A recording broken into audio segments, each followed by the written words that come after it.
Well, the weather outside is not frightful. It is delightful, but it's not frightful. It's been warm outside. Oh my goodness. Are we in winter or what? I can't tell. Well, guys, welcome to week 14, second grade student musicians. Hope you're having a wonderful day so far. Well, this is the hello slide. We are looking at North American and we're going to put world December traditions in here as well, which will be fun. We're going to look at the Baroque period. We're also going to spend some time reviewing solfege. We're going to look at a really fun song form called cumulative song form. And we're also going to do a little bit of body percussion with pat, clap, and snap. That's going to be fun. So let's kind of get right into it. Week 2, slide 2, we're looking at grade 2, week 14. This is what we're looking at here with the Baroque period, one of the first musical periods that we really get a chance to talk about. There's going to be a Baroque, classical, and romantic song that I'll have you click on here, and then you click on here, and the song will come up.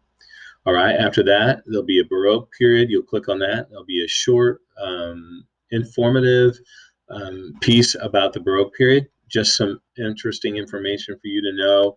And then finally, we're going to get a chance to talk to Vivaldi. When you click this right here, it then brings up this really cool thing. And watch this. You can do that. Do you like my red hair? I was known as Il Preteroso, or the Red Priest. Yeah, and don't freak out if his eyes are following you everywhere. I lived during the Baroque period.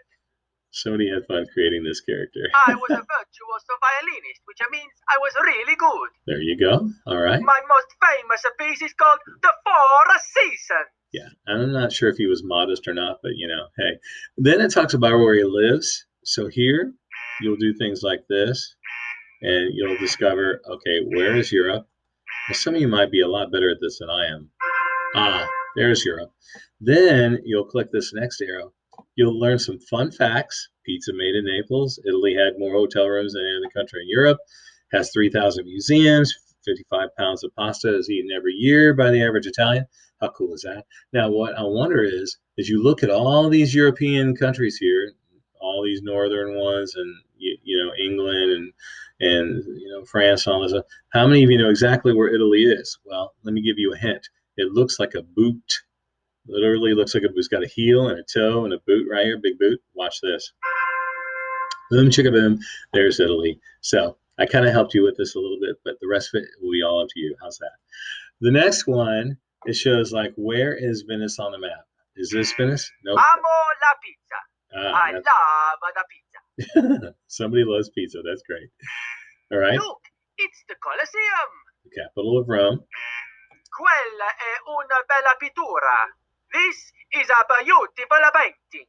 Okay. Florence, which is a place where there was a lot of visual art going on. Huh. Famous for its fashion. How cool is that? And I'll let you decide where Venice is. I'm not going to click it. I'm not going to do the spoiler alert. I'll let you figure it out. The next thing you can do is look at his life. And this is where you can click on any one of these, and you can check that out. When he was born, March 4th. He played when he was 18.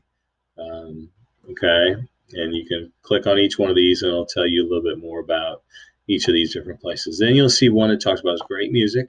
There's spring, summer, autumn, and winter, and you're welcome to listen to this one. However, we're going to cover this winter one again, so you're welcome to listen to a little bit of it, but then move on because we're going to look at some other stuff really soon too.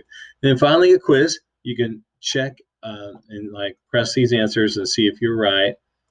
You've answered 0 out of 8 correctly, so yeah, we're not quite there yet. Anyway, you can clear all those and do those and have a little bit of fun. Okay, so right after that, we're going to go into this really fun song, which is called the Austrian song, and it is a cumulative song form, which means one song accumulates one after another. There's one thing you add to it each time. And also, we're going to do some body percussion. We're going to pat, clap, and snap, and that's going to be fun. All right. Then over here on this slide, we're going to look at, this is just a really cool solfege tool. And as you click on this, you'll find out, I've actually created a video here for you, but you can also come back and refer back to this solfege guide anytime you need it for any song you might be doing. The next slide is a cool slide because this is the world slide. We're going to look at world music December traditions, and we're literally going to go around the globe, and we're going to look at a couple of places. The first place we're going to look at is, of course, Vivaldi in Italy, which we already kind of studied a little bit. And then we're going to look at Hanukkah, which is actually from Israel. And we're going to look at this really cool song by some friends that are part of the Israeli lifestyle and in their style of faith. And then we're also going to look at I Have a Little Dreidel, which is really cool. It talks about a game that they play during Hanukkah, and then there's a song about Hanukkah here. So we're going to look at that, and you'll be able to click on each one of these, and you'll be able to bring up something about each one of these. So just feel to click on those and learn more about those. We're going to end up with our last song, which is called a Goodbye Everyone song. We're going to include some of the solfege that we talked about earlier in the earlier slide, and we're going to apply the information we learned from slide 4 into this slide, and then that's your goodbye song. All right, hope you enjoy this, and I'll be talking to you guys soon. Have a great day.